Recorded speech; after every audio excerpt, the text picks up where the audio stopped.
cauliflower 65. Let's make it at home. I'll give you very simple tips and we'll use very simple ingredients and still get restaurant quality starter. I've taken a small head of cauliflower and I've taken out the florets. These are just bite-sized pieces, so it's easy when we fry it, and at the same time it will be quick in cooking as well. If you put too big a piece, it will take longer to cook and it may not come out as crispy.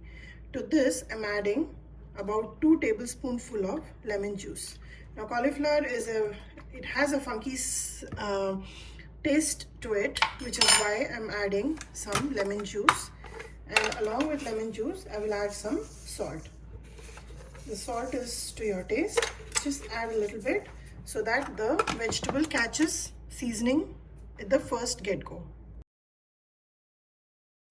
After mixing it, taste for the seasoning and it should be perfect.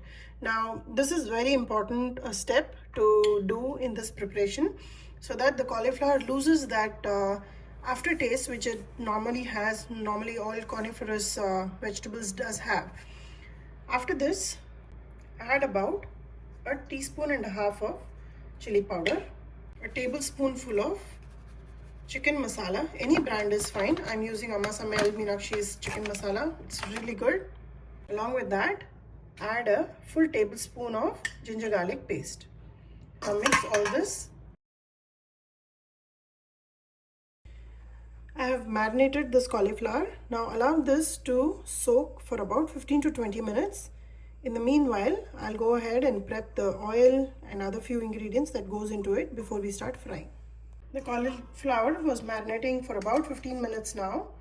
Now the first thing I'm going to add is about 3 tablespoons of cornstarch.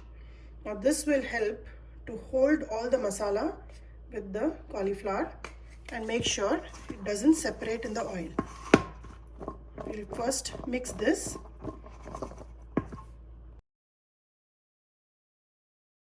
After making sure you mix the cornstarch very well, now take rice flour and add about 2 tablespoons first, and I'll first coat it and make sure that I don't need any more. If I need, then I'll add. Now cornstarch and corn flour and rice flour has different reasons why we add it here. Now cornstarch will make sure all the masala sticks, but it still doesn't give that extremely crispy coat that we require in a cauliflower 65. Now that crispy coat is achieved when we add some rice flour to it, which will give that dry and nice crunch to the cauliflower 65.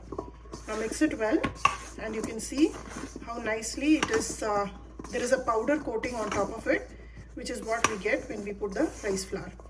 On the side, I'm heating up the oil to fry this batch of cauliflower 65. You can notice each and every flower has a good coating of the masala, and this will keep the flavor stuck to the cauliflower.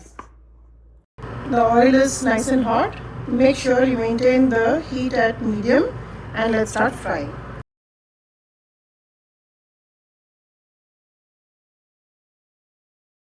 Once you see that the bubbles are slowly starting to settle and the cauliflower have nicely become crisp, you can see the crunch.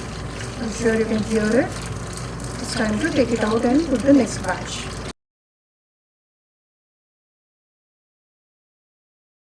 Few things to keep in mind while you make gobi 65 or cauliflower 65. Make sure you take the florets in bite-sized pieces, because otherwise you will not get the crunch when you fry them. If they are too big, they will start steaming, they'll start cooking, and it will be soft. It will never be crispy. Just as one of the batch is finishing up, add some curry leaf so that it fries and it becomes nice and crispy.